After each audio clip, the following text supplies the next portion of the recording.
The healthcare system owns our health. Our doctor is the gatekeeper to everything. And I love doctors. I am so thankful I'm alive because of doctors. They just aren't everything, and we don't need to hub around a doctor. We need to hub around us. So I want to shift the thinking to going own our health. We actually have so much power over our health. And it's awesome. Like, we are the coolest creatures on earth. And as we kind of shift our thinking not to managing my health, I have to eat better. It's like a checklist. Instead, it's like, I love my health and I want to nurture that in this moment. Welcome to the Confident Mompreneur podcast, where you can find solid advice along with warm guidance on motherhood, business, relationships, health, wellness, and everything you need to help add to your confidence and zest for life. And with interesting guests from all around the world, you'll hear real and relatable stories with impact and nuggets of wisdom to help you or the mompreneur meet the challenges of life with clarity and success. Now let's welcome your mompreneur host, Kyrie.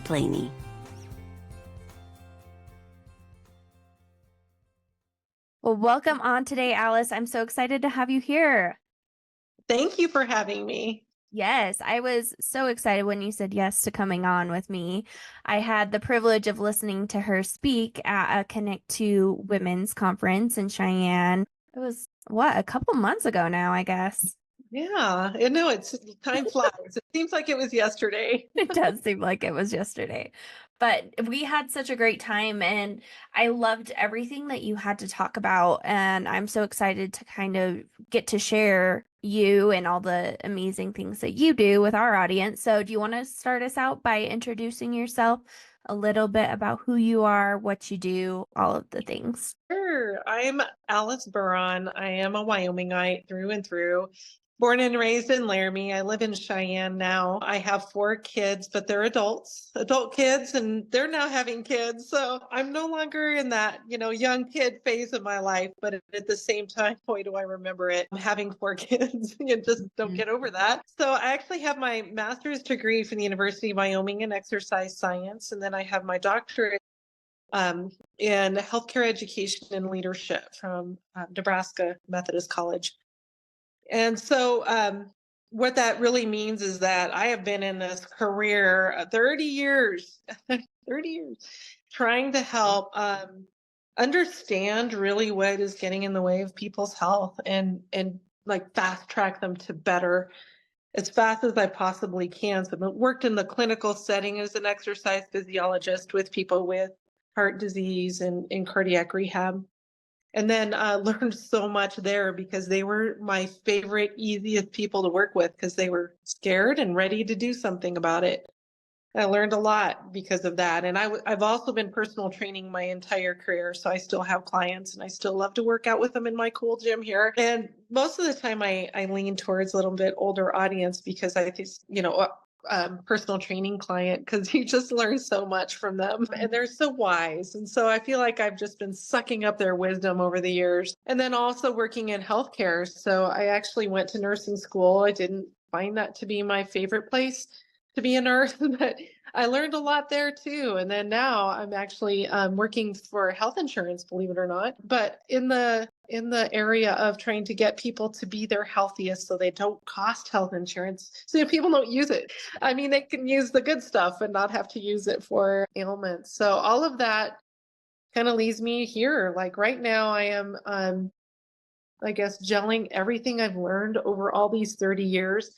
And I'm starting to see that, wow, we can do things so much better to take care of our health. And I have worked with people who with really, really challenging health issues, things like cancer, things like, thyroid issues, or they can't lose weight no matter what they've done. So I've worked in lockstep with them to try to create a strategy that was around the way they wanted their strategy created, a very personal approach. Not just, hey, you need to go to your doctor, not just eat better. It's just more like this journey I've taken with them. I call it a health navigator journey. My organization outside of my day job. So I am an entrepreneur as well. And so my entrepreneur business is the Health Navigator Group. So I have a website called thehealthnavigator.org. And there right now is not a lot, but it is one free download for people. So if you want it, you're welcome to it. But it's basically a fast action guide to getting over any health condition in 6 simple steps and actions and acronym. But what that website started as is a desire to help people be able to help themselves and coach themselves through any health issue, because I feel like we're really challenged right now. And when you're a mom, oh my gosh, you're helping others, these little ones, like you're working through health issues with them, trying to like figure it out. And like, you don't really have someone to guide you along the way. And when I was a mom, I felt like that was really a challenge for me. I had the health challenges with 2 of my kids for sure. I've had health challenges with them all, but 2 of them were nebulous health challenges. No doctor could figure them out. And that's where this birthed. It's like, why couldn't I have had somebody just hold my hand through this? And now I'm working on a book that'll be released in May to be able to help people hold their own hand. I'm so excited about that. Yeah. That's so great. Well, and like I said a little bit earlier, I got to kind of listen to her presentation about like how to kind of help yourself through like different health journeys and how we need to be more preventative care instead of, the care that comes after we're already like in a hole somewhere. And So I really loved it because one thing that you said that like really resonated with me is like, we all know that we're supposed to, eat healthily. We're supposed to work out, whatever that looks like for us. We're supposed to go outside and get fresh air. We know these things, but that the acting on them and the action of actually going through with those things is a lot harder, done than said. And that's where a lot of people get caught up, and then they don't realize how long they put those things off until some health thing comes up, and then it's like, well, I'm already in it. Is it too late for me, or can I do something from here? yeah, exactly. I've done this research into how other countries and women in particular handle their health. And what's so interesting, the variance is so crazy between the United States and other countries, in that in other countries, women embrace their health. It's who they are. It's not like something to be managed. I have to go manage my health now, like paying the bills. And it's been kind of ingrained in us that we don't own our health. The healthcare system owns our health. Our doctor is the gatekeeper to everything. And I love doctors. I am so thankful I'm alive because of doctors. They just aren't everything, and we don't need to hub around a doctor. We need to hub around us. So I want to shift the thinking to going own our health. We actually have so much power over our health. And it's awesome. Like, we are the coolest creatures on earth. And as we kind of shift our thinking not to managing my health, I have to eat better. It's like a checklist. Instead, it's like, I love my health and I want to nurture that in this moment. Like, if I'm nervous, what does that look like? If I'm ill, what does that look like? It doesn't always look like I'm scared I need to go to a doctor, although we feel that. Then we start to more create this sense of, okay, I have a lot more power over this. When did this start? How did this evolve? What's going on? Now that I start to see the picture of what I've been put through in the last 2 weeks or 2 months or even last year, then I can start to see why my health feels like it does. And that's a different approach than just going, boy, I feel really crappy today. I'm going to the doctor. It's a different approach. It's this ownership of our wonderful health and getting ourselves to like understand and be more aware of it as we move through our world every minute, every day, every month. Yeah. Well, and I think it's really like being in tune with our own bodies because, like you said, right now we're so disconnected from them. They're just like this tool that we use instead of like a big piece of us. And so for me, like one thing that's been super helpful for me is like just asking myself that question in the morning, like really tuning into my own body, seeing how different things feel as I move or whatever, and just noticing those little things and being, okay, how does my body feel today? What does my body actually need from me today? Well, it's Mm. telling me, that I'm not feeling very good. Okay, what's not feeling very good and why might that be happening? And really like digging into those questions and thinking through things instead of just, like you said, that kind of approach that has been ingrained in us of, oh, your body doesn't feel good, go to a doctor. Exactly, or fix it, right? There's this fix it mentality, like our health is broken. And I'll tell you, especially as women, I have such a passion for us because our health changes throughout our whole entire life continuum. It will never be the same. And if we feel like we always have to feel a certain way, we're going to always be worried. And I'll tell you right now, where you are in your life feels uncertain because it is like our health is evolving, it's changing, it's adapting to our environment. So I start to help people by just thinking about that a little bit. Like, what does your environment look like right now? If you've got a lot of kids and you're like pulled in a lot of directions, it makes a lot of sense if you feel fragmented. And that's actually not a thing to fix. And I'll tell you, most people would say, you need to do this, that, or the other. Here are the steps. I'm saying, hey, this is just a phase. It's okay to be fragmented for a while. It's okay to multitask. I think we have like all these pressures from the outside of experts telling us what to do. Oh yeah. And instead, I'm saying, okay, given your life, do you really think you're going to ever not feel fragmented when you have kids in the house? It doesn't happen. So, Yeah. what do we do with that? We give ourselves whatever we need to make it through the day with all the nurturing that our body can take. Like, we need to like pour a lot of self-care and not like, sorry kids, I got to go meditate, but more like, what does this bite of this thing, this food that I'm eating, is it going to nurture me or is it going to do the opposite? Maybe it's neutral. Is this activity or lack of activity going to help me be a better mom, be a better me? It's just more of a subtle shift that your health isn't broken. Your health is not broken. What you do have is your physical body and your emotional spirit telling you, hey, I'm in a flux, I'm in a change, something's going on. And you get to respond to that with a nurturing perspective instead of this fear. I have something wrong with me. Instead, it's more like, boy, something's going on. Let's think about this a little bit. And I'm not going to use my emotions right now, although I appreciate them and I get it. That's me telling, hey, it's telling myself I've got to pay attention. And when you can sit down and just be aware, like what has been going on, even journaling, just writing it out, like, why would it be that I feel like this? Why is it that my gut would hurt like this? And just start journal on that.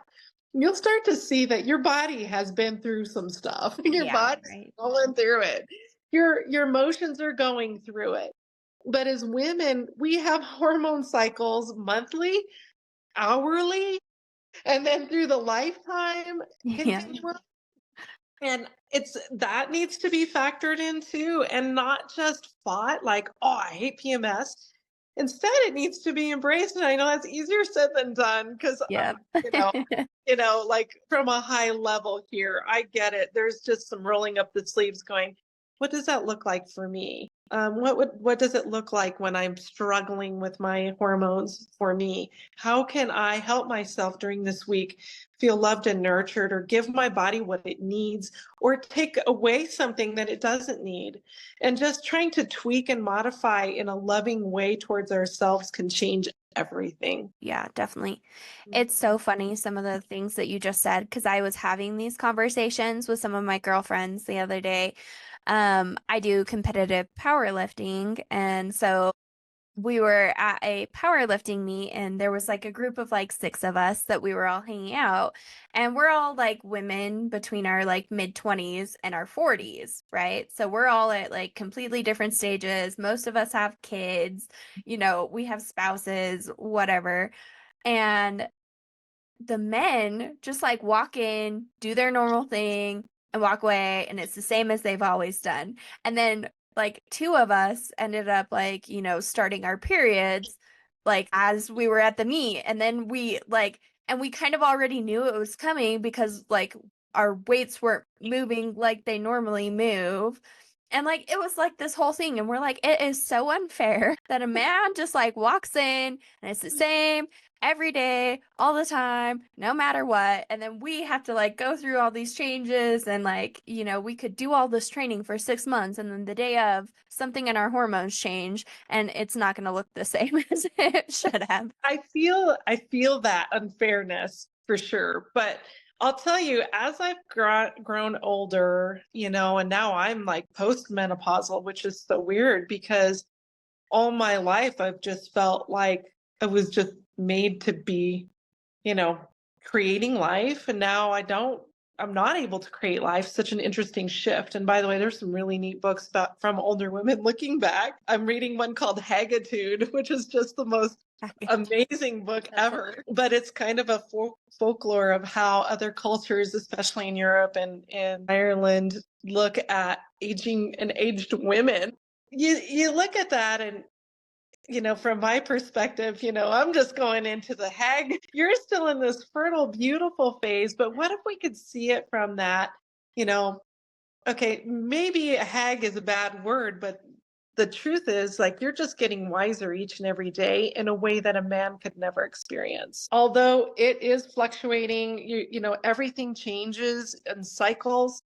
These cycles are meaningful and purposeful, and they are what makes us wise. When we're not cycling anymore, all of a sudden you're going to be amazed how wise you've become because of that. It's like this, you're growing each cycle in character and understanding of physiology. Like you get to experience this like no man ever will. And to me, this is a gift, but it doesn't feel like it. In the middle, it feels like a curse. Yeah. But I think it would probably be helpful if this US culture could embrace women in this way, but we have to fight for it because, here it's like we're supposed to be men.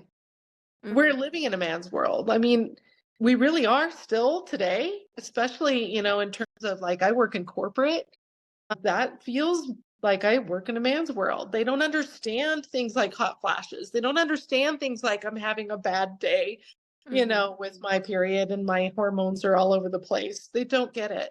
And it's getting there. I mean, we're starting to see some more, I think there's more some benefits that are coming within insurance that are covered for that, but it's a medical focused approach. And I think that's where you and me and all your friends need to come up with your own philosophy around your health and decide how you want to go through the women like journey in your life in spite of the US culture. And I don't want to down the US culture too much. I mean, I'm so thankful I have it. I live here, but at the same time, it isn't a nurturing culture for health, and it's not a nurturing culture for women's health specifically. Yeah. So in those cases, instead of going, this isn't fair, you know what you're doing? You're upping this change that women have to go through, and you're matching it with a man's world. And you're trying to reconcile that. Well, yeah, it feels off. It feels different because you are now entering into a man's realm. And I used to be a bodybuilder, I get it. And I actually, was on the pill when I was competing and I was in naturals, but I'll tell you, trying to compete in bodybuilding while being on hormones is impossible. Like I can't, I couldn't peak when I wanted to peak because I kept looking smooth like a girl. Like, well, this is really bizarre. Yeah. But I was competing in a man's sport. And so, and I'm competing against women who are taking testosterone so they could look like a man. And it was just so fascinating. And you're competing, against women, but you're also still competing in a man's world. So it's a cultural perspective that I think that, you have to understand that you're tough to be able to stand in that and actually still be a woman is mind blowing and game changing for most of us. So I want to applaud you for that. Well, thank you. I appreciate that. I was going to say too, we've talked a lot on this podcast about like the aspects of like cycle syncing and how we can use that to our benefit in, work environments and our workouts and all of those different things. And I think it's super cool that we now have those resources available and more people are talking about it, because it was something I had never heard about until I was, already in my 20s. But I think it's so cool. But you're right that, like, generally speaking, we live in a very patriarchal society where everything is based around like the man's kind of mindset and bodies and those types of things. I mean, even you think about like the bounce back culture of women going back to their pre-baby bodies, after they have a child, when really like that's such a massive, momentous moment in your life and you're just trying to like make it disappear like it never happened. And our bodies go through so many massive changes, both our minds and our bodies, I should say, when we go through pregnancy, that we can't just like simply quote unquote bounce back from. And why would we want to when we're changed, like for the better? I think that's the culture, right? I think Yeah. we really are put in this paradigm, and then we need to be strong in our philosophy. And I mean, I always go back to health philosophy, but it's really a living philosophy that you have to guard your heart against the culture, because otherwise you're easily swayed.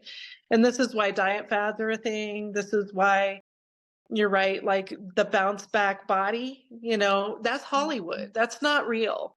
And here we have such a diverse culture in the United States that my body is not going to look like someone else's body. I mean, my mom's from Bolivia, she's 5 foot, she looks like a little barrel. Like, I'm not going to look like a model. This isn't real, and I mean, I think the thing is, it's like, what am I comfortable with? It's like coming to my understanding of what I desire for me. And what I'm desiring for me is to be, my personal health philosophy is very holistic. It's me first. It's like, okay, what is it that I need? And then I'm going to address it accordingly to what is going to make me a better me. And that isn't going to be trying to look like, a model. It's not. That's not going to make me a better me. What's going to make me a better me is being me. And how do I embrace my genetics, my tendencies? I eat foods that don't bloat other people, so it's like, okay, then I won't eat those foods. But other people are like, why not? Well, because I can't, it doesn't feel good for me. So we can't compare. That's the bottom line. We actually have to just own our own health. Yeah, that's so good. Well, and I think that kind of goes back to one of your points that you made earlier, that, there's blessings and curses to being in a generation where we have access at our fingertips at all points in the day, right? Because we have access to so much information that sometimes it can be overwhelming. We feel like we're either being pulled in a million different directions with like what we should be doing and when we should be doing it and how we should be doing it, that we don't really know like how to figure out what's actually going to work for us. I mean, obviously, like, I'm a weightlifter and I love weightlifting. If you ask me to go run a marathon, I might tell you like hell no, because that's not something that like feels good to me and my body. And for a long time, I was like really convinced that like if I was going to be this like, true boss babe who could do all the things, I needed to prove it by like going and running a marathon. And because that's what like everybody seemed to say, is like, you get up at 4:30 in the morning, you work out for 2 hours, you go for a 12-mile run, and then you journal, and then you do this, and then you do that. And none of that ever worked for me. No. And I totally feel you. When I was getting my master's degree, I was surrounded by athletes. And so I was on the cycling team. I was weightlifting and bodybuilding. I was doing the personal trainer gig, and I was in the gym before anyone got up doing my fat burning cardio on the treadmill at a high incline, all that. Yeah. And I actually write about this in my book, because the reason I did that is that I really wanted to be cool. I wanted to be an athlete. I wanted to be that.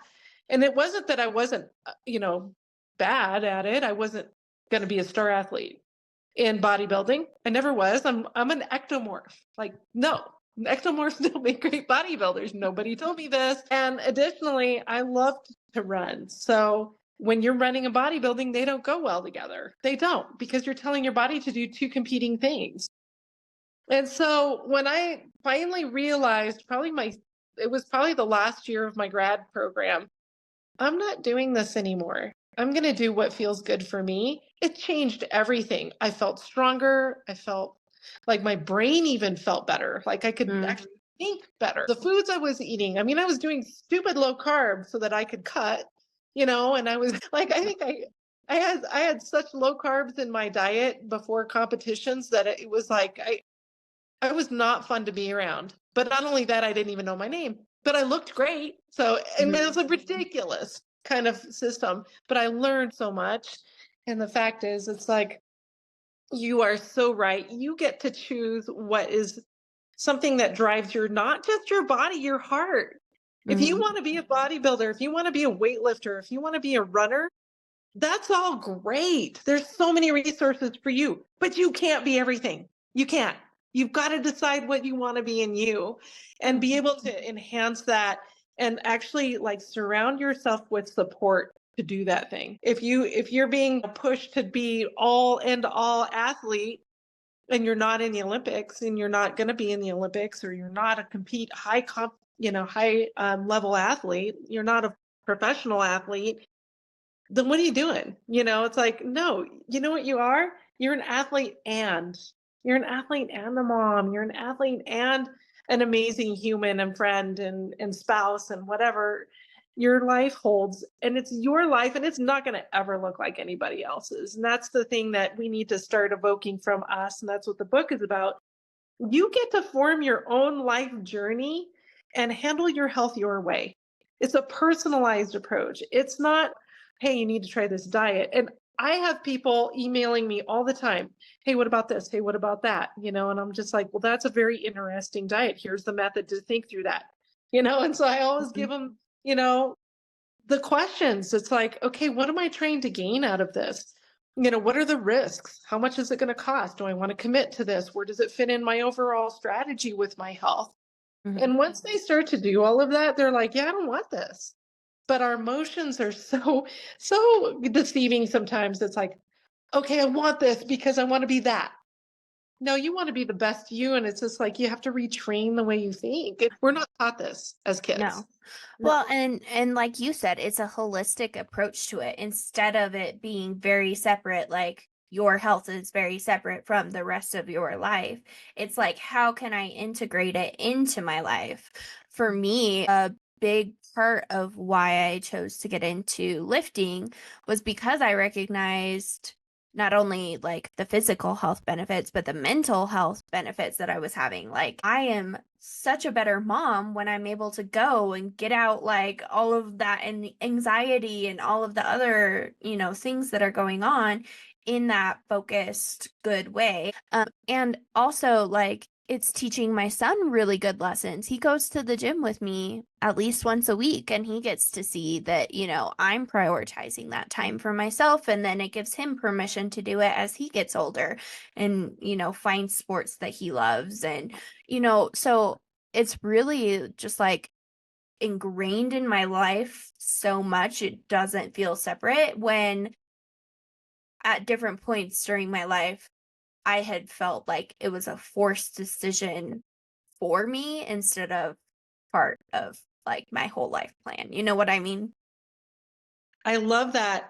You're already there. I call you a health hero. Like, though, to me, that's kind of a vision of you actually mastering how you approach your health. It's not you being, like super healthy. It's you get to choose how you want to navigate your health, and you're already doing that. But the beautiful thing about that as a mom is your kids are watching. Your son is watching you do this very thing.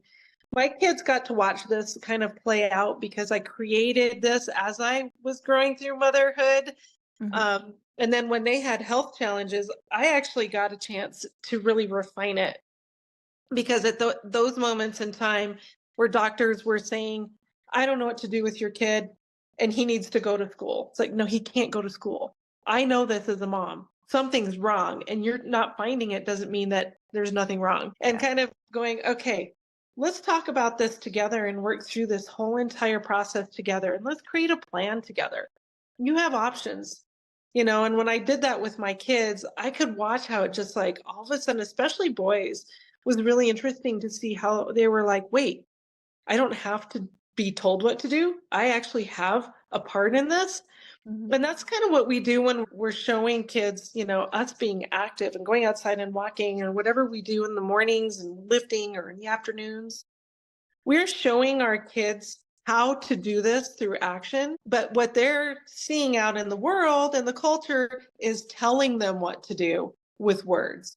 And I tell you, as a mom, we get this such amazing privilege of showing them how to own their own health, how to manage their health. But when we're moms, we get to coach them and hold their hand through it and help them to make decisions around their health. And now I am so blown away by my two sons that really, really had weird conditions, such bizarre conditions, scared me to death.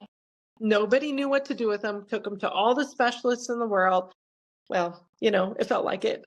Thousands and thousands, tens of thousands of dollars later, no answers. And I just went, I just did this all wrong.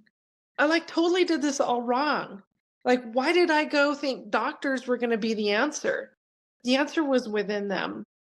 And so as we kind of, I created this strategy, I called it, the fountain of choices. And I had lifestyle, complementary, and medical interventions all laid out, just like in a fountain, like you get to choose under all of these things that are really going to help you. And I was always into the core four, which is exercise, nutrition, hydration, and sleep. Those, you don't have those, you don't survive. So they're foundational. So I made sure they had those. That was my mom duty. But from the rest, it's like, okay, you get to choose some complementary. Like, do you want to try acupuncture? Do you want to try, doing, we did some really interesting things, a chiropractor, we did all kinds of stuff. But I could see them kind of go, wow, I actually can own my health and I can do this on my, I can decide and my mom's going to let me decide. They were more bought in rather than just being told what to do. But I applaud you so much for just, being you within your health is it's just showcasing the very thing I call a health hero. Yeah, I love that. Well, and I loved that part during your presentation when you were talking about how you can choose those different pieces from each of the areas. So do you want to explain those a little bit more about what the lifestyle, complementary, and then actual medical things are and how they kind of come together for your health?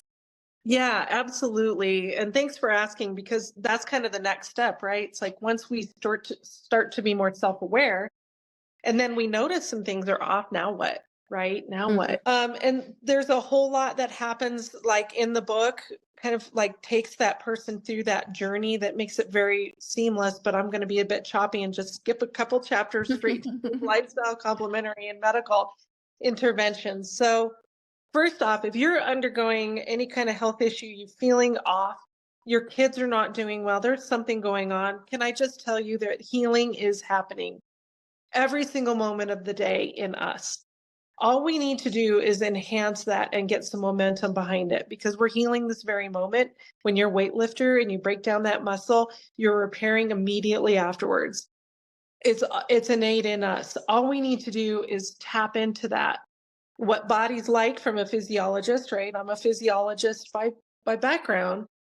Bodies like all kinds of like every single human in the planet likes some core things.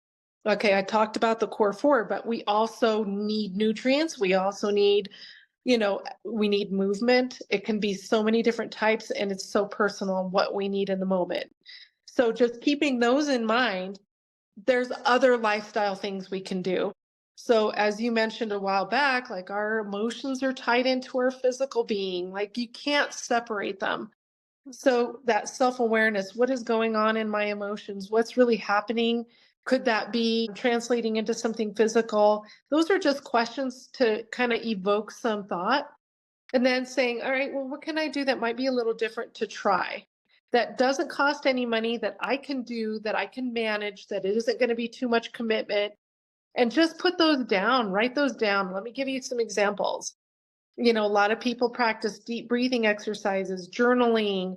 Maybe it's just stretching. Maybe it's just a moment where you get to cry. I mean, it really could be embracing emotions, something as simple as mindfulness, where you look out a window and you just watch a leaf flutter by and don't tell your mind, you tell your mind to just focus on that thing and seeing if you can get your mind to shift. Maybe it's something around how to deal with difficult people in your life and look that up and say, okay, what are some things I can try? These cost nothing. Those are lifestyle interventions. I recommend when people are starting to think about a health issue or how to manage their health, lifestyle interventions may seem like they're not going to be high impact. But if you compound them and do a few, they are probably the most influential thing in your life that can switch you from unhealthy to healthy. But you get to decide. There's so many and there's no right or wrong. Isn't that cool? Like you get to decide. Like you get to decide. I'm going to focus more on the mental aspect. Oh, my gut's off. I get to decide what I'm going to eat and I'm going to try that first. It's all going to end up helping. It doesn't mean that you have to do the thing your friend does or that, you have to try this new technique. You can. It's an option and there's unlimited options. Those are lifestyle. Complementary usually are offered by people that you pay because they're experts or they have been trained in something like massage therapy, acupuncturists, chiropractors. They're usually not medical providers, but I kind of put physical therapists both in that bucket too, because you can use a physical therapist preventatively. So, you could think of your physical therapist as kind of your best kept secret and just going in and saying, hey, I'm feeling really funky in the shoulders. Can you help me? That could be a complementary therapy. It also could be, something as simple as seeing a therapist, and just, starting to talk therapy, something with someone who can help you do that. So those are paid. Right? You would probably have to pay someone, a coach. I have 3 coaches in my life that I rely on because they ground me. They get me kind of back in the right space and they can see perspective. That's a complementary, like intervention, I call them. So you have lifestyle things that you can do on your own, complementary, you can add on to that. And then you have medical. And this is where Americans usually go first. They go straight to the medical, straight to the medical. I have something wrong. I got to go see the doctor because they're going to fix it. Now, I want to say doctors are great at ruling out the bad stuff for the most part. So they can make sure you don't have the scary things like cancer or other conditions. But they're not really good with nebulous conditions. Like, let's say you're feeling general fatigue, headaches, maybe just some ongoing anxiety, things like that. I think complementary and lifestyle interventions win at the end of the day because they deal really well with that space, and it's up to your philosophy. You can decide. So let's say, like, for example, I like to try new things. I always am, experimenting. Some things I find a little hokey. Some things I wish I had and I don't have in my area because we're in Wyoming. But, so I've tried some really bizarre stuff, but I'm now really interested in kind of looking at that Oriental traditional Chinese medicine approach. So I work with an herbalist too, and she's certified herbalist. So I've had some like weird digestive stuff, nothing scary, but I'm like, well, maybe I could try herbs first, but I want to do that under an expert's care. So that's where I've kind of incorporated that. I'm just giving you some examples, but I always have the core for making sure I'm working out and I'm trying to get the sleep that I can, even though hormones kind of get in the way sometimes. Life, my snoring husbands and things like that. Also, making sure I'm hydrated all the time. And then also that nutritional piece. And I'm very in tune now, as you can start to like dial that in. That's the lifestyle. But when we're talking medical, my philosophy is it's kind of a last approach, but for some, it's the first rule out the bad stuff approach. And then kind of like, try to decide how that all fits into how you want to manage your health. Some people want medical first. That's not wrong either. I just want to say we can't, say it's our doctor's fault if we don't believe that we actually have some power to change ourselves and try that first. But a lot of times people want the doctor to be in charge of their health. Is that bad? No, it's your choice. You're in America. You get to do whatever you want. And Yeah. so to me, I look at those as opportunities in all those areas. Your doctor can be your best friend or your worst enemy, depending on how you position them and how you want to handle your health. But Yeah. lifestyle and complementary, to me, I'll tell you, they keep you healthy. They also are more, I guess, personalized to you.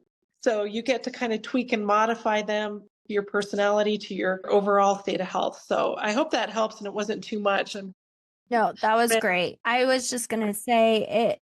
I think part of the reason that people jump straight to doctors instead of the complementary or lifestyle changes is because a doctor feels like a more quick approach or like an overnight change or something like that versus something that you're going to have to do long term before you can see any results. And I think especially in today's day and age, we're so used to that like immediate gratification that we really struggle in putting in the time and energy to have those like kind of slow long-term results. Oh, that is so, so true. You hit the nail on the head. And I think that's, we are a medical first culture.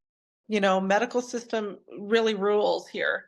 That's not the case in other countries. It's kind of more the last result. So you're right. When you're a medical first culture, what are they going to do? Doctors are trained to treat, and they're going to treat you with things in their toolbox, and they're trained to treat you with medical things, but they're not trained to heal. Okay, so they're trained to treat. So when you're in there, you're like, okay, I have headaches. Let's try something in my toolbox. It's going to be medical. And so they'll try, methotrexate or something to help with headaches. But I'll tell you, when it comes to medications, nothing is without side effects. Not ibuprofen, not Tylenol. Nothing that you take that is pharmaceutical is without side effects. And I mean, when I'm working with herbs, I'm trying to take herbs, they're powerful too, but they don't have side effects. So it's just a different kind of shifting of immediate. Do I want an immediate pain relief? You may, and it may be really great. Thank you, medical. All of the inventions in the medical space are great for certain times, but are they great for all the time? And is this something you want to do all the time? And how do you put that in perspective? But right now, GLP-1s, which are medications like Ozempic, but for weight loss, are such the thing. And, I'm actually going to be speaking at a conference December 5th, the Obesity and Metabolic Innovation Conference, about them. And it's all about GLP-1s. This conference is about GLP-1s because it's a quick, fast-acting medication that helps people lose weight immediately. Now, am I against that? No. I'm not against losing weight. I'm not against using medication. I am against not understanding it before you try it. Mhm. And so I wrote this huge article on my Substack called The Health Shift about GLP-1s because I want people to just start to think about what are the questions and the things that are most important to you. It may be quick, but I'll tell you, everything comes with a side effect if it's through pharmaceutical. And Yeah. there's nothing that, I think Well, most people. and will it last for the long term because it was such a quick fix? And there's a lot of questions that can't be answered. If you're still willing to do it, then and you've thought through that process, then okay, you've decided and you used really good judgment in thinking through it. But my stance is we're not thinking through these things. We're just really kind of moving through the world with medications first. And it is just the culture. And I just, not everyone's going to pick up what I'm putting down right away. But all I want people to do is to think first. Like, okay, dear wonderful woman, there is a medication that can help you, but let's just stop for a minute. And is this really what you want? Let's think about the other options and lifestyle complementary and maybe how that medical could fit in there. But at the end of the day, or at the end of your life, at the end of a month, what do you want? Do you want to be on a medication? Because then you add another medication to that, if you are so lucky as to get 2 or 3, it wreaks havoc on your body because each medication is targeted at a specific mechanism within the body. You got another that's targeted within a certain mechanism in the body. And I'll tell you, especially when it comes to hormones, or GLP-1 is a hormone. when you're looking at that, then you're wreaking a change in the entire system. And you got one change and another change and another change, then all of a sudden you're not dealing with your body anymore. You're dealing with a false environment that's been induced medically, and it's changed the whole landscape, and nothing that you try then is going to make much sense. So Yeah. it's kind of a challenging place to be. And I am kind of a little forward on it, like in all of my latest like posts and such. I am pretty solid on this, and I will get some pushback that we need to be owning our own decisions when it comes to our health more. And by that, it's just stop and pause before you want the fast fix, and think about it in terms of what you believe. And do you believe you can heal? Do you believe that complementary and lifestyle can help? And if so, where do you feel medical fit in? These are just questions that you need to ask yourself before, instead of reactive. Grab it off the shelf, let's go. And I wrote a Substack article on the health shift about ibuprofen and Tylenol and naproxen sodium too, because they weren't over the shelf that long ago. They just started to be accessible over the counter. And now they're so household, and people are using them all the time without any understanding that this is a medicine, even though it's over the counter. So all of that is just, we need to restructure how we think about our health. And again, I don't want to pronounce right or wrong in this. It's up to us, but we just need to think through it first. No, absolutely. Well, and I was thinking about some of the things, I've dealt with recently and how it definitely fits into that kind of thinking through everything, making sure I'm using all of the different tools available to me. One thing I really struggle with is my mental health. I have anxiety and depression and PTSD. And so, obviously, like I said, working out is huge for that, and has been amazing for helping with that. But it didn't completely get rid of all of the symptoms of it. And I was still struggling with things. And so I went on medication to help with that. And I also cut caffeine out of my diet in a lot of areas because I recognized that caffeine would increase my anxiety a ton. And I also go to therapy and I go and get massages to help me relax and do all of those things. So it's really taking a look and piecing everything together and seeing, okay, what do I actually need and what's actually going to help? And part of that for me is taking medication, even along with all the other pieces that I've done and put in place. And thank heavens for medication, right? And in that case, you're enhancing the medication. Yeah. But there's still more to try in the lifestyle complementary that could be really fun. Vagal nerve stimulation. There's all kinds of things around theta. Have you heard of the theta pod? Where apparently it has some evidence around helping with PTSD trauma. And there's a theta pod in Loveland that you go in and you spin around. I mean, there's so many cool things. You spin around in a horizontal plane, but it also is tipping you. And in the meanwhile, you're being stimulated through your eye nerves, through goggles, and also through your ears. And so with sound, and it puts the brain in the theta wave. That's just before you fall asleep. Okay. So it's kind of like an EMDR therapy It is type thing. Okay. Got it. Yeah. Correct. And it's pretty intense. And you're in a pod. So, for those claustrophobic people. Maybe not. In the meanwhile, you're being rocked back and forth. But what it purports to do, and I'm no expert in this by any means, but is to actually try to shut down, the consistently ignited nerve pathways and be able to shut them down mechanically. And then they're not excited for a bit. And then the more you do it, the less excited they get over time. And then it kind of starts to shift the way the brain actually processes things. But there's a lot of interesting things like that out there. And, they take a while. And so in the meantime, you've got medications and you've got a way to deal with it and actually be able to be in your world as you, which is amazing, but there's so many different approaches out there and I love it. You're already doing this. I'm on steroids. So most people would look at me and just go, oh my gosh, I'm not really on steroids, but I am health navigation all out because it is what I do. But I mean, most people, it's like you have 3 or 4 lifestyle interventions, maybe a couple of complementary, and then you have your medical intervention, 1 or 2, or maybe 3 in there. And then you start to kind of shift them around and you wait a while, see if it works. 6 weeks to 3 months, and then it's good. And then you're like, okay, I didn't see any effects from these things. I'm going to try another 6 months on, or 6 weeks to 3 months on something else, trying something else within that.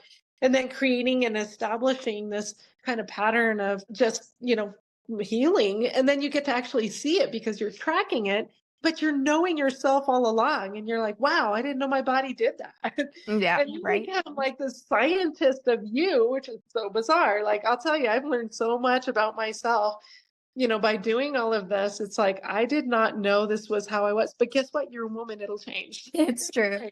Well, this has been so good. Before we wrap up here, any final tips, tricks, tools, anything like that that you would like to give to the mom that's trying to do it all and is really wanting to take more ownership over their health journey, but also feels overwhelmed within that and everything else that they're already handling? Totally get it. First, words of encouragement. Where you're at is good enough. Everything I'm saying may be overwhelming, but let's back up again and just say, you are you in your world. Nobody knows you better than you. You can't handle to do more than you're doing right now. That's okay. Your body is super resilient. It's healing this very moment in time. And it will heal. Just start to think of it as a part of you, not something you have to manage, but just nurturing that health within you. Just do that. That's so simple. Just start being more aware and start doing things that you notice that actually enhances your health and not takes away from it. That's fundamental. The other is the core 4. Exercise doesn't mean like you have to go to the gym. You don't have to be competitive anything. It just means movement. What movement would fill you up and not take away from where you are right now? It might be just strolling along the path with your kids in the stroller. It might be more than that. You get to decide, but it needs to be doing something positive for you. And if it's not, then try something else. Being outdoors and things like that are also so good for your mental health. But the core 4, exercise, nutrition, and that's a big one because it's very personal. I would just say when it comes to nutrition, just try to think of fueling your body instead of eating a certain way. What does your body really need? It needs nutrients. It needs energy. It needs good food. It doesn't need crap. It doesn't need processed food. And by good food, it's just wholesome food straight from the earth, vegetables and fruits and healthy meats. Try to stay away from processed foods, and just doing a little more of that would be great. Get water in your system. I always do this. I always say the pee test. So if you're peeing and your pee is yellow, you need to drink some water. Get in the habit, pee, drink, and you'll start to see that your pee will come to be some pretty even color throughout the day. And that's kind of what you want, right? So you're just trying to keep it, unless you take B vitamins, and that'll make it really yellow, but that's a whole other thing. So anyway, just keeping water in your system, getting that sleep sounds easier said than done, but there's a lot of ways and things you can try to get better sleep. So I would just say, look into it. Prioritize yourself in the core 4. Then on top of that, you can start to add in some other things when you're ready. If you're overwhelmed, you're doing plenty. You're getting your established baseline core health moves already. The core 4 and just owning your health and being kind to yourself. Then you can add on other things. Start journaling, maybe put some meditation, prayer, some spiritual aspect in your life, maybe read more. Things like that can really make a difference. And they're just small things. And then you're already ahead of the game, and you can still do the medical stuff when you need it and rule out all the bad stuff, but don't panic. Don't panic. You don't always need to go to the doctor. Ask yourself, do I really need to go to the doctor? And just start thinking in a different way. But all in all, if you're a mom and you're trying to be an entrepreneur and you're doing, even if you're not, you're doing all the things, can I just tell you, you're amazing as you are. You don't need to be anything more than your best right now. I love that. Well, thank you for those words of encouragement and for all the knowledge you poured into us today. But obviously, like we just barely grazed the surface of everything that you know over 30 years. We can't really cover that in an hour. So, where do we find you? What do you have going on? I know you talked a little bit about your book. So, when's that going to be released? All of the things. I think the best way to find me is you could either go to thehealthnavigator.org, and there is a free guide, and I call it the Dr. Alice's Action Guide, and it's 6 steps to conquering any health concern. And, if you have a health concern, this is a free guide that you could just read through and kind of keeps you grounded so you don't get overwhelmed if you have a health concern. I'm always posting on my newsletter. I can't talk. So on my website, you can sign up for my newsletter. I would love to have you part of it. I would love you to comment and you can get a hold of me there. You can email me at Alice at the Health Navigator. And I do have Health Navigator coaches. If anybody is interested in coaching through a health concern or a health concern of their kid, right now it's free, believe it or not. And that is because we're actually putting the certification together that will be released next year, and it won't be free. So for you, it would be free. So just let me know if you're interested in that. The other thing is the book, and that will be released May 13th. So I'm getting so excited. I think it's the 13th, somewhere around in there. And I don't even have a title for it yet until next month. The publisher is working on that now. So be on the ground level, be with me as I launch the title, and just follow my newsletter and all is good. And I'm on all of the social media places. I'm on Facebook, I'm on Instagram and LinkedIn, you name it. It's hard to get away from me. No, that's great. Well, thank you so much again. I really love this conversation. Thanks so much for coming on. Thank you for having me. I really appreciate everything you do.